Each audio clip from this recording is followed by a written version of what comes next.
I'm Chris Farrell, and this is On Watch.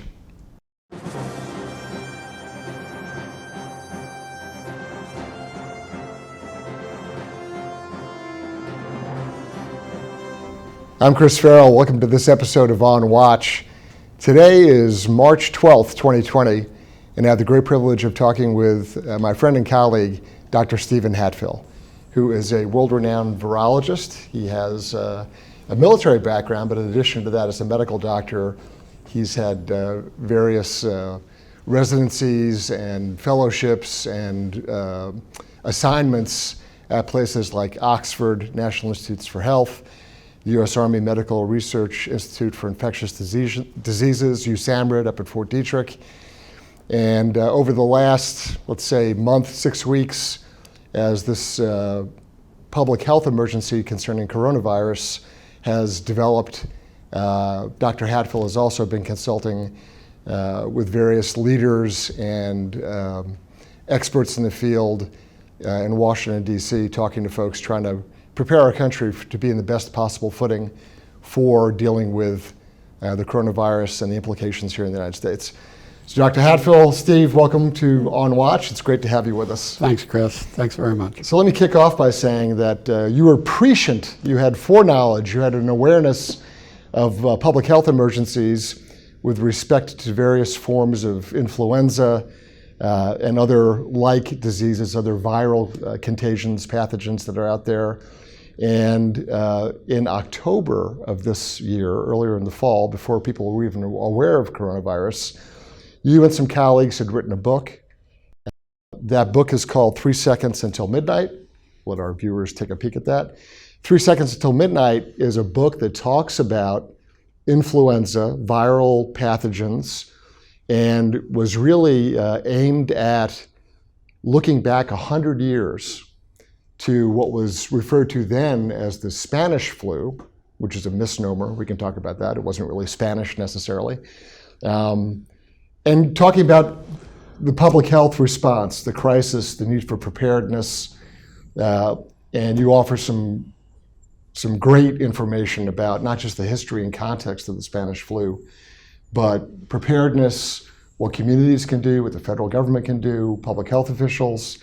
And so we're going to talk about your book probably in the second part of our interview. I want to talk about coronavirus more up front. But let me tell you, for those of you watching, if you don't have or if you have not ordered this book, you're wrong. Go out and order this book, read it. Dr. Hatfill has presented a really very compelling case concerning public health, viruses, influenza, pandemics, epidemics, what not just federal officials can do, what state and local officials can do, what you can do. So I highly recommend this. And with that, I want to turn to the coronavirus, because that is the topic of the day. In our opening, I mentioned today is March 10th. I do that because the information is only as good as the next day's news, right? And so I'm going to editorialize for a second, and then you can give me the medical facts around it. My concern is that the greatest threat concerning coronavirus, legitimate medical crisis, undoubtedly, but my concern is that the greatest threat is fear.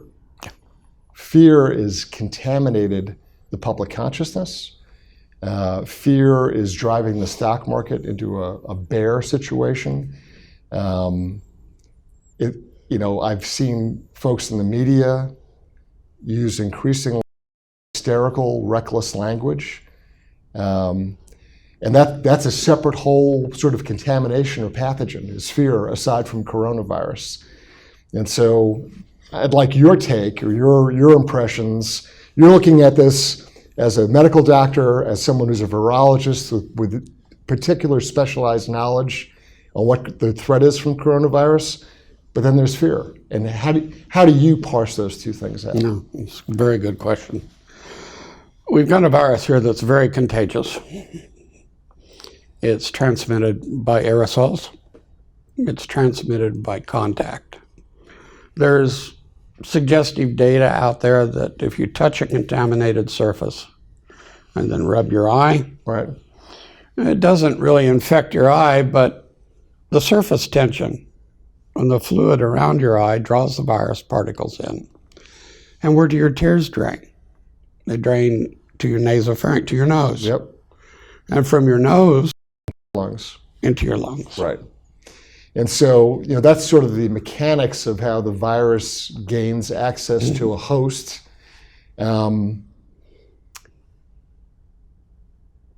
It's an important point because that explains to the public, what do they keep saying, wash my hands? Why am I washing my hands so much? What does it matter? Well, it matters because that's the entry, that's the pathway. It's one of the entries, right. Yeah. Or you can breathe it in.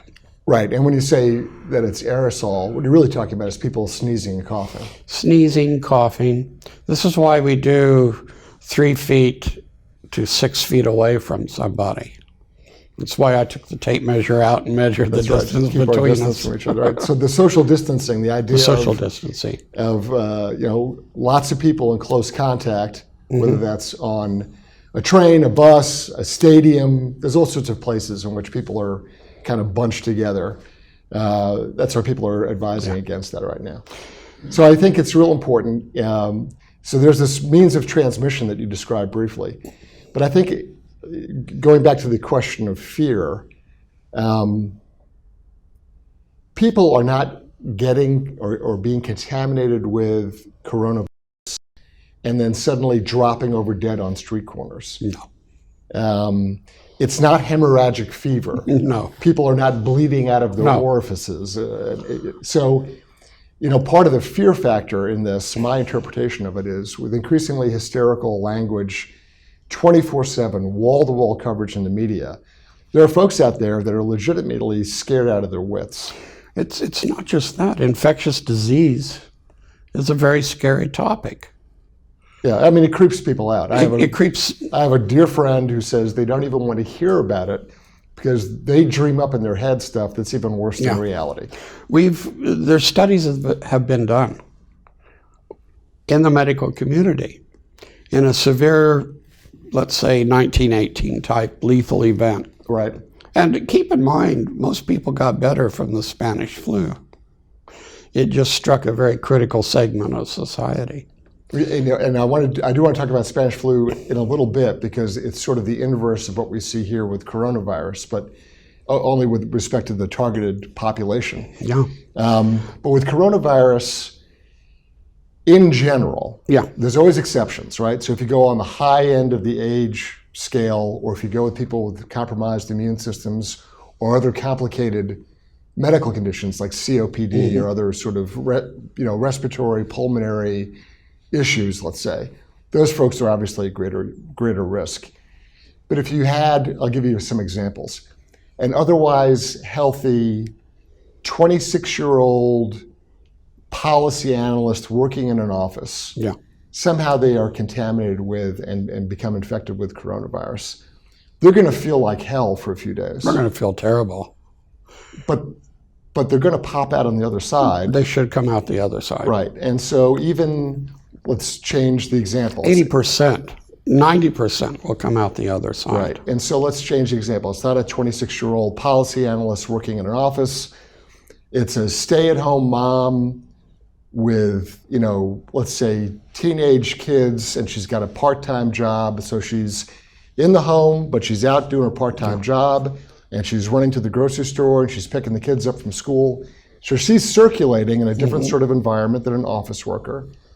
But again, let's say an otherwise healthy, active person in their 40s, again, let's say that they are exposed to it and they do become infected. And they're symptomatic, which is another thing, because there's people that are infected, but they're not symptomatic. They don't even know they have it. They don't even know they have it.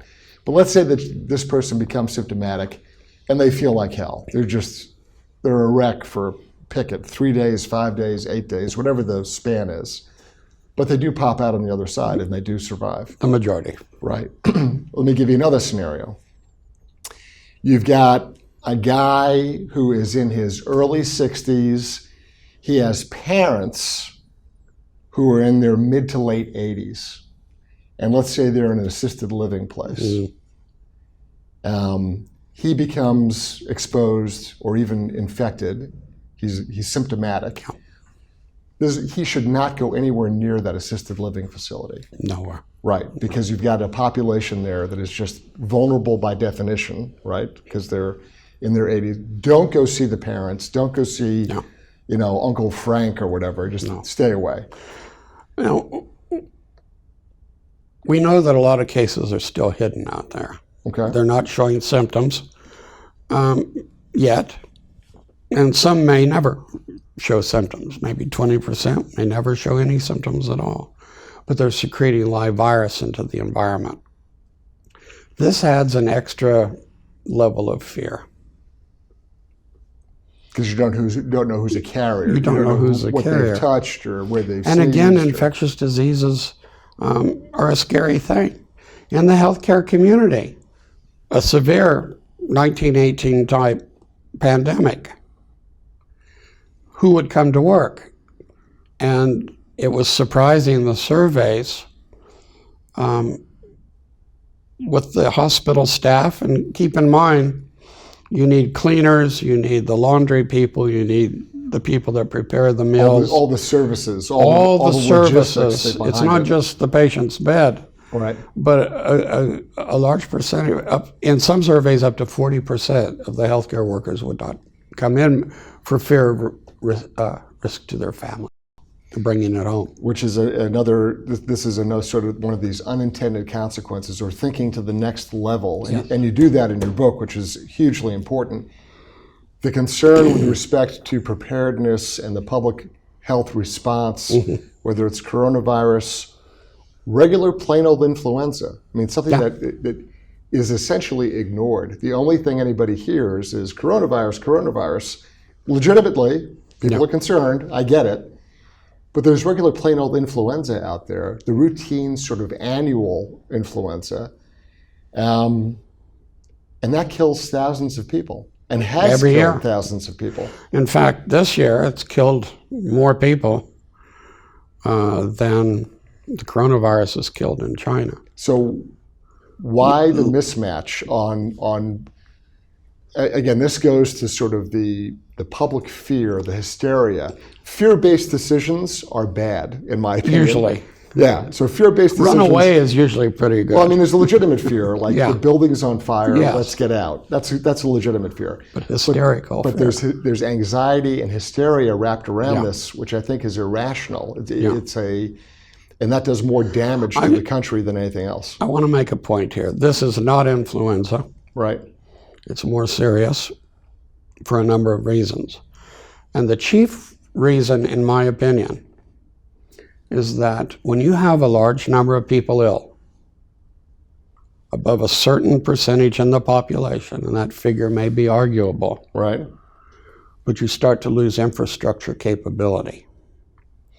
The bread just doesn't magically appear in the grocery stores.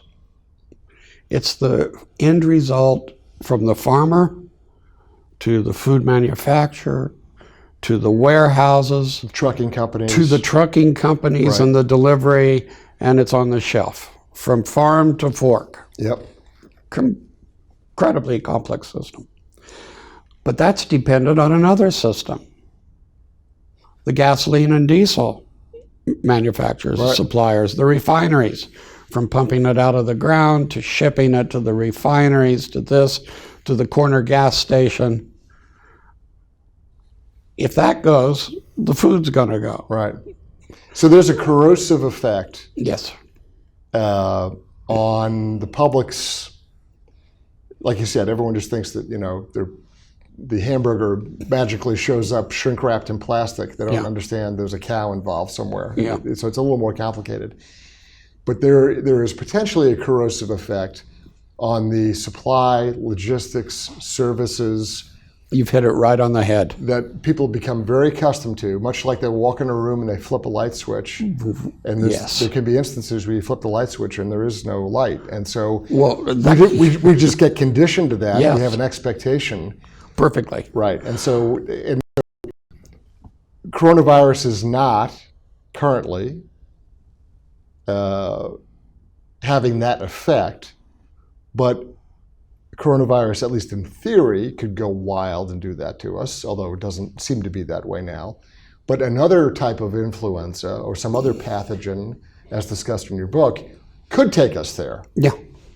In fact, let me explain something. Sure.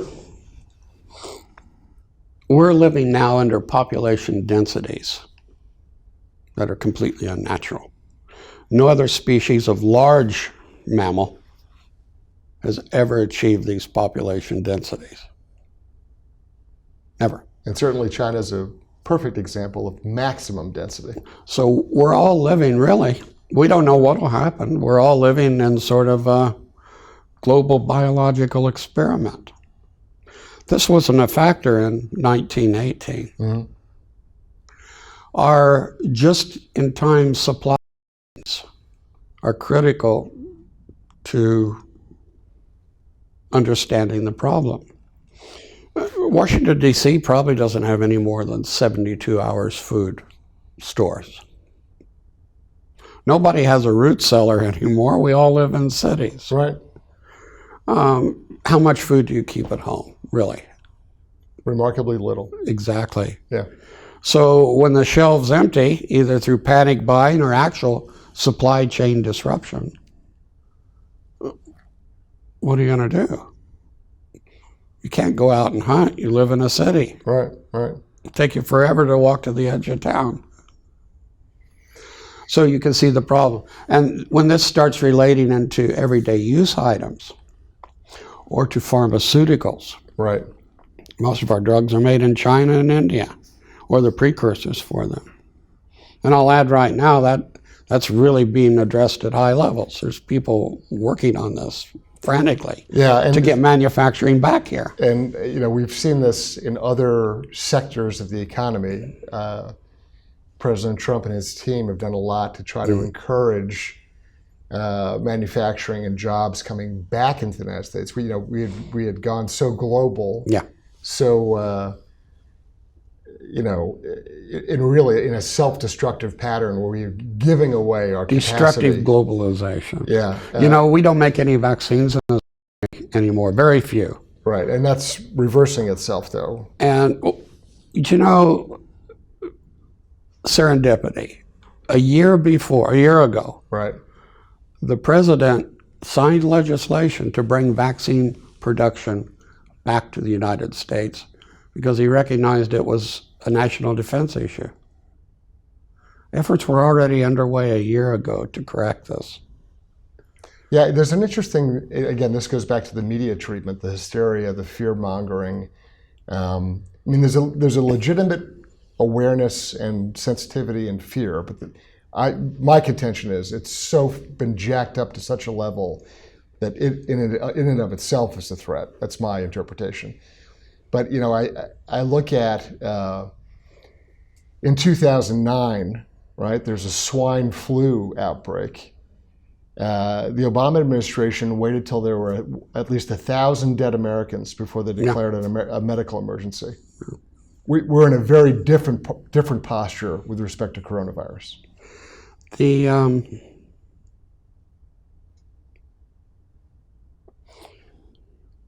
Let's put it this way. Our hospital system, our medical care system, Right. is a very just-in-time inventory and maximal utilization of hospital beds. We do not have a lot of extra hospital beds. We do not have a lot of extra intensive care facilities. It's, again, just in time. Right. Now, they can do a surge. They can increase. Every hospital has plans to increase perhaps by 20% their hospital beds. People that can be nursed at home or sent to an alternate site for care. But it's still finite. And you have, in an epidemic, there's usually a bell-shaped curve. Mm-hmm. You have to keep that curve to the level that your medical surge can handle. Because if you exceed that, that's when people get turned away. And that's when the real fear is generated, irrespective if, let's say, most of these people are getting better. They've been turned away and it's denied access. Right. And that really ramps it up. So in any sort of epidemic, the only thing you have is honesty.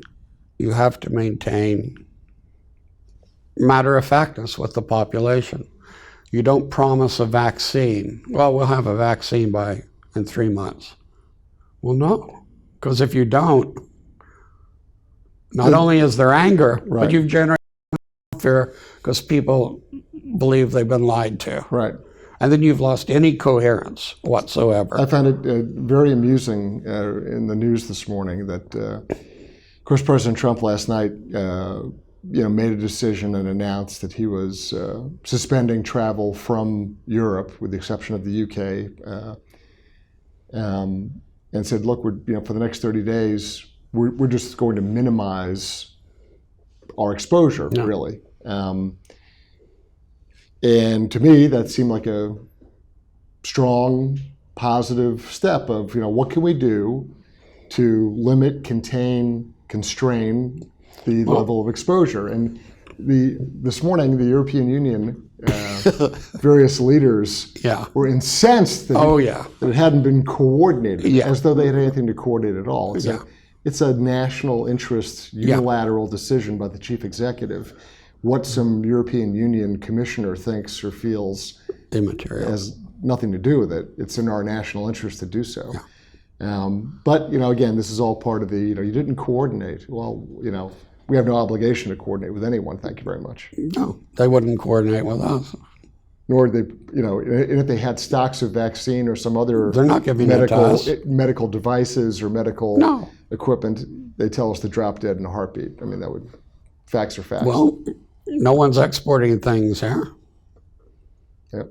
So I want to turn, if I can, because this is a wide-ranging interview. What I wanted to focus on for a second, we can come back to coronavirus as we go to wrap, but in your book, again, you had the sense of maybe it's the anniversary of the Spanish flu, that we were due in one way or another, that, there's cycles to these things.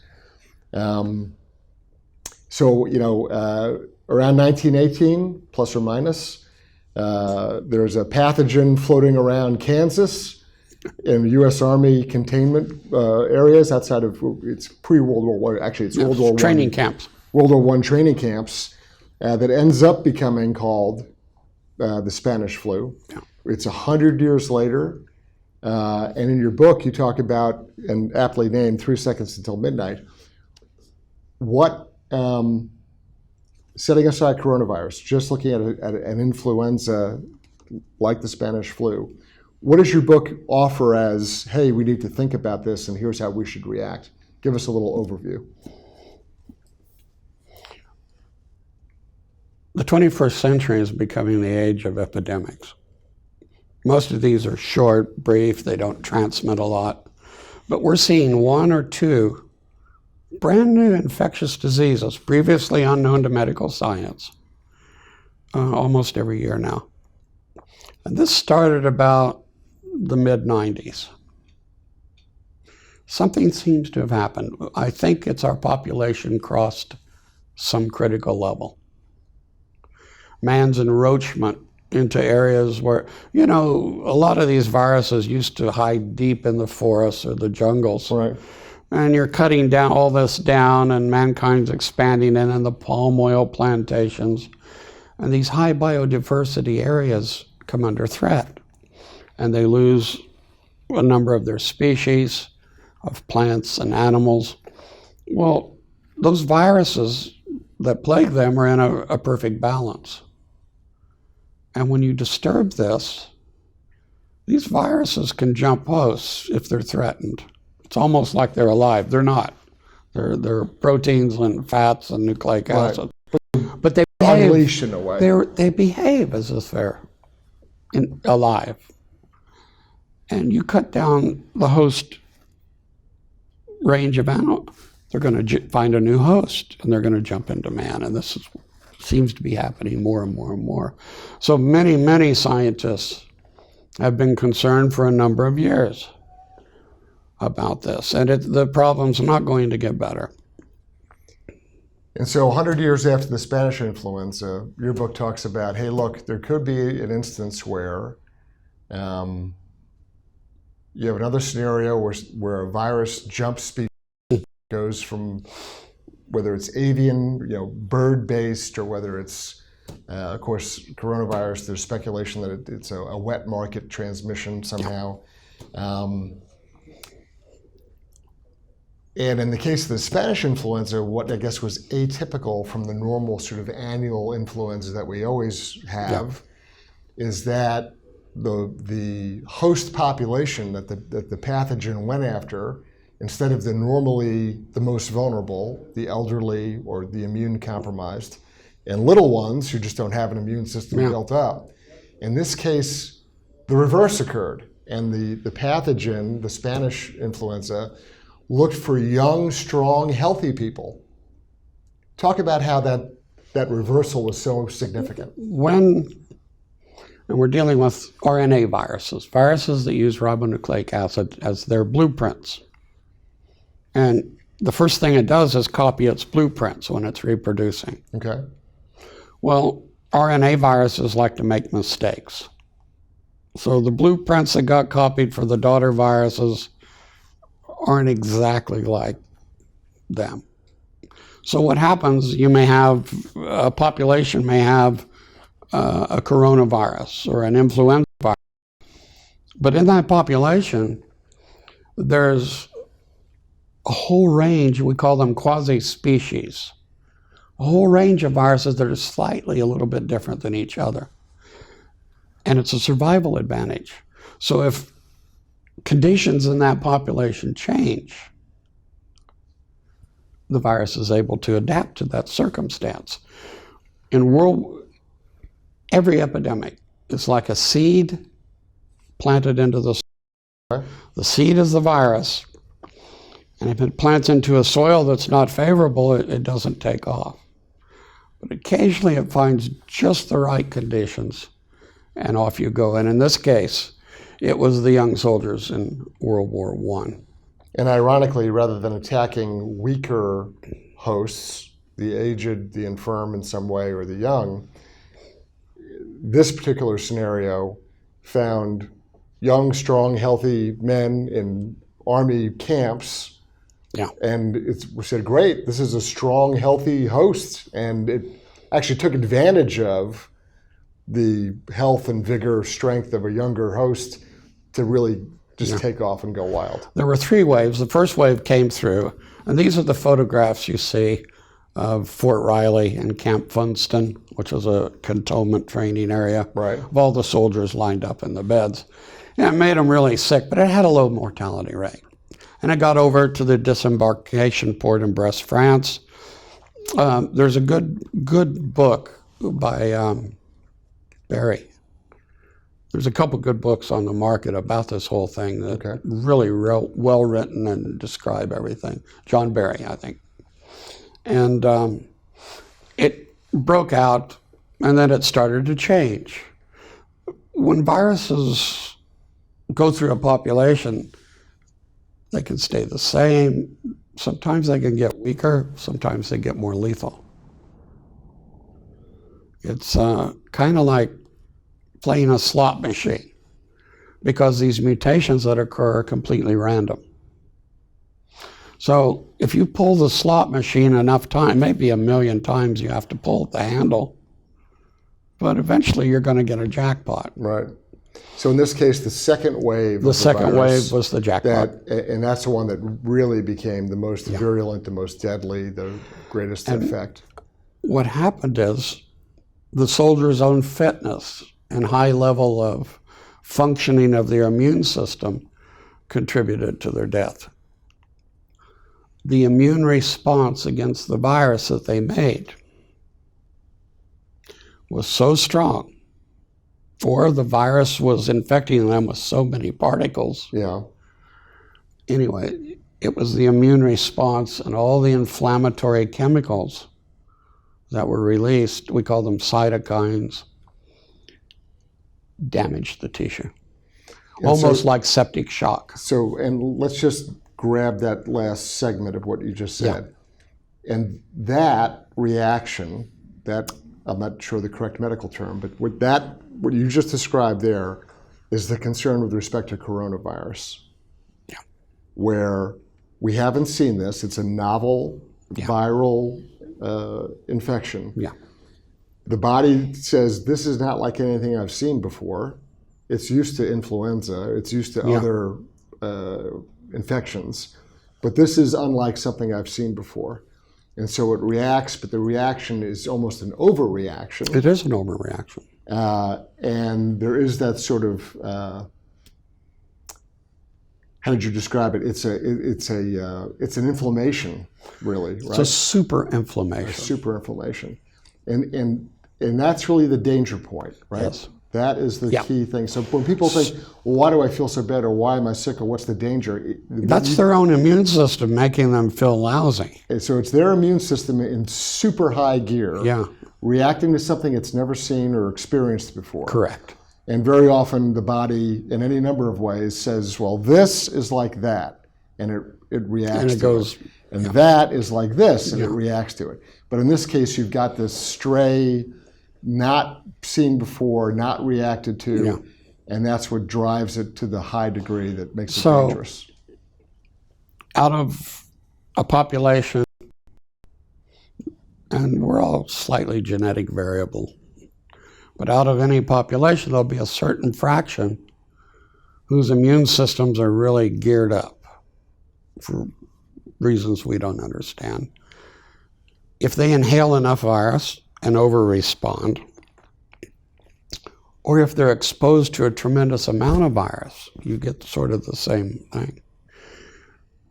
Their immune response damages their lungs. The tiny microscopic blood vessels in the lung become leaky. Why does your nose run when you have a cold?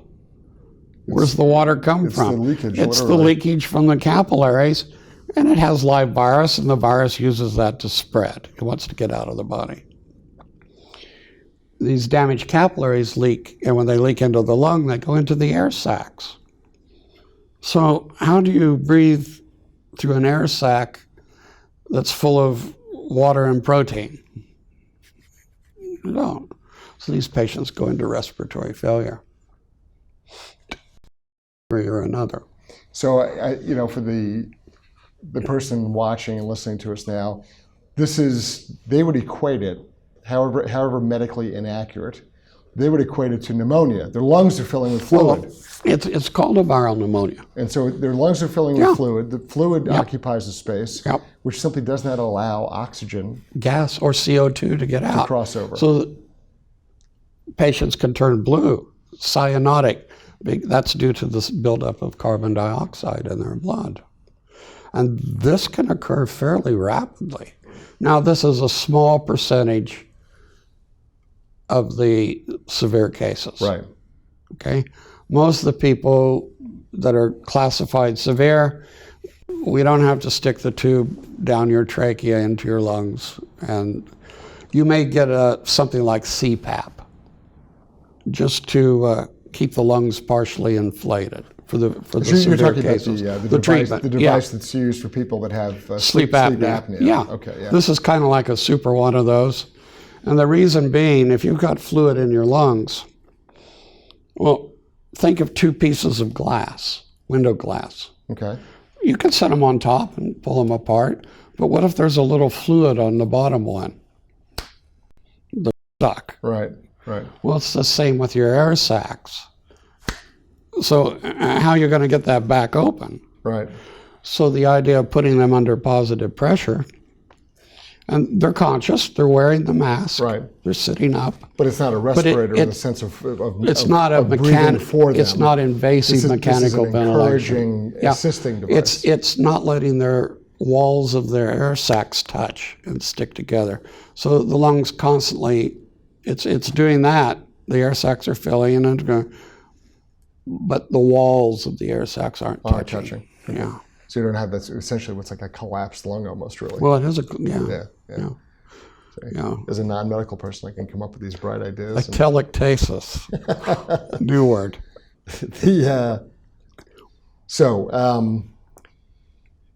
again, for those watching this, 3 Seconds Until Midnight discusses a concept or the notion of Spanish influenza. 100 years later, here it comes again in some form. Yeah. And then in the book, you go into great detail about surge capability, the responsibilities and requirements of the federal government, but then also at the state and municipal level, how health authorities, This is important. how health authorities react, Yeah. community hospitals, the ability, because the federal government can say, yes, go forth and go do whatever, but where the rubber meets the road, frankly, is the community hospital, the county health agency, the local docs and PAs and nurses, because they're the ones interacting. They're the ones treating patients. It's not just that. It's that all these communities are a little bit different. So what fits in areas of Detroit may not be not suitable Iowa. for area Ocala, Florida, Yeah, or Washington, D.C. right. And so you've got different populations, different densities, different medical capability, Yes. different even logistics and services, Funding. dollars Some and areas cents. are bankrupt. Right. Some- I can remember years ago driving through a part of Arkansas, and they had signs up basically begging a doctor to move in, that they would build him his own clinic if a doctor Yeah, would move in. absolutely. So there are some places, there's super high density areas where there's increased poverty, reduced medical facilities, and you have a solution for that, which we'll touch on in a second, which is essentially a disaster train. Yeah. And we'll talk about the train in a second. But you have high population areas, urban areas, underserved, let's call it, either through public health means or hospitals, or even just the staff, doctors and PAs and nurses and Right. folks just to show up to treat them. And you have a solution for that we'll talk to. But then you swing to the other extreme, and you can go to rural areas where the nearest health professional of whatever degree is 80 miles away. And if you get sick, you're stuck. Yeah. And so those are two extremes. There's a ton of things in the middle, obviously. But those are things to think about. One of the solutions that you have, and it's described in detail in your book, for the high density urban environment is this disaster train. I think it's a brilliant concept. Talk about the train a little bit. Trying to bring pandemic supplies into an already affected high density area is problematic. It needs to be centralized. It needs to be done quickly, efficiently. Not driving multiple trucks and this and everybody will meet up here. No. Put it on a train. Why don't you put the accommodation for your surge medical personnel on the train in Pullman cars? Right. Why don't we put infrastructure people? Our power plants have about they're supposed to keep a 30-day supply of coal, which is another really intricate process to come out of the ground to the power station. Most of them don't do that. So what happens when the coal runs out and the mining towns are all sick? You're not going to run your generator, your power station. So, or your power station people are sick. Or the people that do the substations and the high voltage. Right. So you can bring surge personnel for that in. It was designed really for a biological weapons attack. The concept, we were working on this 20 years ago. But it's applicable whether it's a biodefense project or whether it's a pandemic response. What's the difference? It's actually easier to handle a biological attack because it's one area. And the surrounding areas are able to help. And pandemic preparedness folks at DHHS, they've done a wonderful job of cooperative agreements and things like this. But what if all these areas are hit at the same time and you don't have surge personnel that you can donate? You have to look after your own area. Right. So we have a thing in the military called the Chemical, Biological, Nuclear Response Enterprise. And this was, if a massive disaster, natural or man-made, something like Bhopal, India, when the Union Carbide plant exploded and killed thousands. I remember. These people are trained to work in a hazardous environment, whether it's chemical, biological, or radiation, a Chernobyl thing. So why don't we give them a tool and we put all their stuff and ability to look after themselves and gasoline, ambulances, anything they would need, and make part of the train a hospital component. These were widely used since the Crimean War. We only got rid of them in the 60s. In Europe, NATO had a couple hospital trains. They're fully functioning hospitals. They're just mobile. They're just mobile, and they can drive into an area. Our nation... And you're bringing the capability. All self-contained. Self-contained, transporting itself, established method of getting in. You're not relying upon roadways. So you're using rail to bring this self-contained, ready-to-go operational unit. You're bringing it to the problem. Yes. Instead of hoping that people show up at a regional medical center. Or having to wait 3 days for your test to come back. Right. And so this capability brings the resources to bear into the community most affected. And once they're done, you restock, reload, reconfigure. Go to the next. And you can go to the next place. Yeah. Whether that's 20 miles away or 200 miles away. In a pandemic, it's very important that there be a central place where people can phone. I tried to get a test for somebody, a coronavirus test for someone a couple days ago. And I put the thing on speakerphone so we could all listen. There was a bunch of us together. And I phoned DC Public Health. They picked the phone up. I got a live person. I said, okay, well, I'm a doctor, and I've got somebody that I think should be tested for coronavirus. Yeah. Where do I send them? Well, I don't know. I said, no, I mean, really. No, we don't know. But you're DC Public Health, yes? Well, why don't you know? So, well, you can get on the internet and type in coronavirus.dcgov, and somebody will get back to you. Now, the only reason I got involved was because this patient, who was in contact with Italians, who did become sick, tried all morning to find out where he should go. Very responsible individual who wasn't going outside of the house and anything until he could sort this out. Right. And he ended up phoning DC Public Health, and they hung the phone up on him. So you need a one central 1-800 help number. And then what if you're too old or too infirmed from the infection to make it to where you're supposed to go? You need home visitation teams. All this was worked out in 1918. A couple people, really forefront thinkers, Michael Osterholm. In the book, we describe the Filbert Helpline.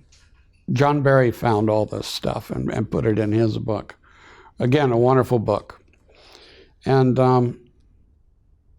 one number where people could phone, and you had nurses on the other end. Well, in the modern version, it would be nurses on the other end that could answer questions, determine the severity of the event, and if it was severe enough, take one of the visitation teams over every police station through all the bad areas, and they would make a site visit. And they would determine, could this be nurse at home, and show them how to do it, or this needed professional medical care, right? And they would do the transport. It worked brilliantly. It brought things under. Philadelphia was the worst affected city in 1918. I think they had something like 13,000 deaths in the city alone. Yeah.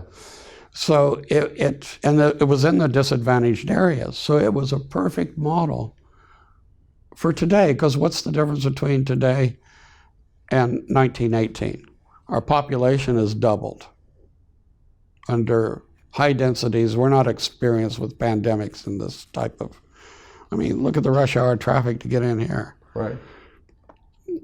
People were more resilient back then. And half the population lived in an urban, spread out environment, not in the cities. All that's changed in 100 years. So we're facing a whole new set of problems that they didn't have to think about in 1918. It's a fascinating discussion. I'm going to refer our viewers back to 3 Seconds to Midnight. If you don't own it, you're wrong. You need to go out and get a copy of this book. Obviously it's a very timely issue. You offer real practical solutions. It's not just woe is me, the sky is falling. No. There's real solutions, plans, things for everything from the individual all the way up to the federal government, and everything in between is discussed in here. So I highly recommend that to our viewers. I want to close kind of looping back around to coronavirus. As different as it is than the influenza you discuss in the book, you know, it's different, but there are similarities with respect to how the pathogen is transmitted. You know, that's probably the single greatest. Yeah. It's a respiratory virus. Right. And, you know, my belief is that the numbers and the information coming out of China, to be charitable, were less than accurate. That the numbers there's probably a whole bunch of numbers they don't even know, because there's probably any number of people who are simply expired in apartment buildings someplace. Yeah. But then their own internal, well, both internal and external consumption numbers, they tried to control or constrain those. One's led to believe that in China, whether it's Wuhan or other districts, it's sort of peaked. Yeah, it is. And it's on the downside. Well, will it stay on the downside? Right, or is it waves, right? They're going back to work. And we have experience that shows peak has passed, you introduce social distancing measures. We call them non-pharmaceutical information, non-pharmaceutical measures, interventions. Right. When you don't have a drug, you don't have vaccine. Yeah. Have you been tested? That's funny. It's a regular. When you don't have a drug or vaccine, these are the social distancing measures, NPIs. So you're very strict. You peak. You seem to have a grip of it. Right. It's on the downhill, and you relax. And guess what happens? It kicks back up again. Whoosh. Yep. Yeah. So we're not clear as to whether we're not this clear is what's wave going to happen 2 there, or whatever would happen in China. The president's taken a very strong position and put the vice president in charge. I know there's a lot of smart people all working hard to try to do the right thing. Everything from testing to public health response to even measures like shutting down travel from Europe. That was a gutsy thing to do, but it had to be done. Yeah, I always have a grave concern and have for the better part of a decade now with respect to our southern border, because people think Mexicans, or what they refer to as OTMs, other than Mexicans, that's a Border Patrol term, and those OTMs are surprisingly often Chinese. Yes, they are. And from other places around the world.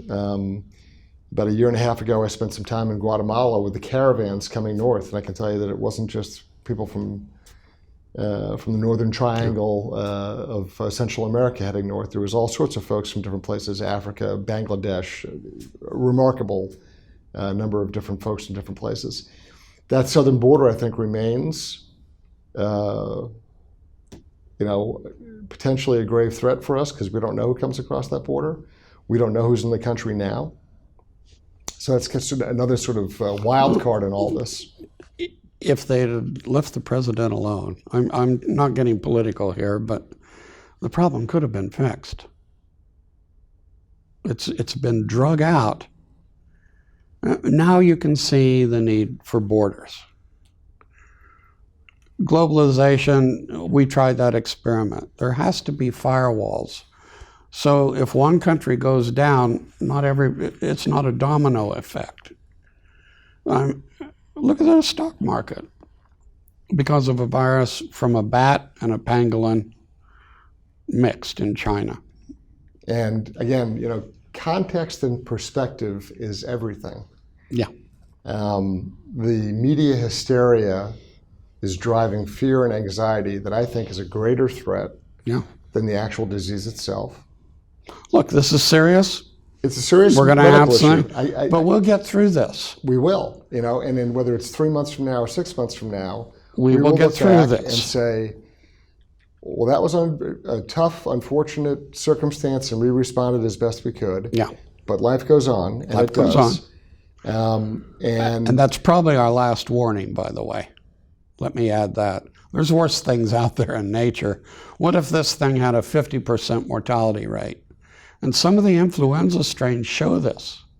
Now, they don't easily transmit from person to person, but you have these little localized micro outbreaks where a few people get sick, exposed to high dose of the virus. It's not fully adapted to man. Yeah. 50% mortality. So let this be the warning. This is the last warning I think we're going to get. For our domestic preparedness. Yeah. So that, God forbid, something like that does ever break out, that there's actually a response plan that we're leaning forward on our toes on this and not caught flat-footed and yes, sir. In reactive. We need, when this is over, and again, we're going to get through this, but this needs to be dissected and analyzed very carefully. We call it a heart. Right. And then lessons learned. But more importantly, actually implemented. And then not just talked about incessantly. And then actually putting in right. a pandemic fusion center, treating this with the same severity as we treat national defense, nuclear weapons. Yeah. Treat it with the same, what's the word I want? I'm not sure, but I mean worse than seriousness. Yeah, prominence. It's a grave. It's a real issue. Just again, context and perspective. So we have 30 some odd people that are believed to have died from coronavirus as of this morning, as we speak. There's somewhere between 175 and 200 people a day that will die from a heroin fentanyl overdose. Yeah.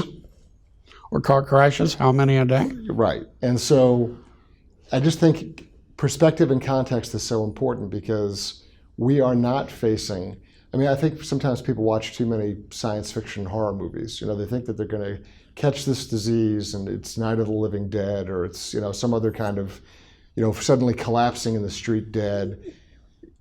That is not the case. Yeah. But there are people who are so worked up, who are so frantic over some imminent. I know.